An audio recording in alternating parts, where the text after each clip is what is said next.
Mulching అంటే మనకు ఈ పంట వరుసల మధ్యలో ఉన్న ఖాళీ స్థలాన్ని ఏదో ఒక రకమైన పదార్థంతో కప్పివేయడాన్ని మనం మల్చింగ్ అని అంటాము.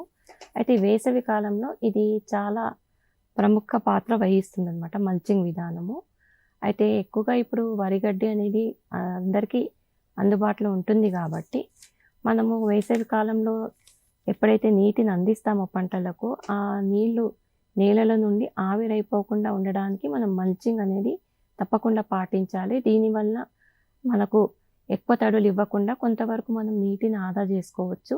ఎందుకంటే ఏ పంటకైనా సరే మనం పూత దశ మరియు కాయ కట్టే దశ, ఈ 2 దశల్లో గూడా మళ్ళీ గింజ గట్టిపడే దశ, ఈ 3 దశల్లో గూడా మనం నీరు అందించినప్పుడే మంచి దిగుబడి అనేది వస్తుంది. కావున ఈ మల్చింగ్ విధానం మనం పాటించినట్టయితే మనకు మొక్క చివరి దశలో ఒకవేళ నీళ్లు తక్కువ ఉన్నప్పుడు గూడా మనం నీటిని అందించవచ్చు.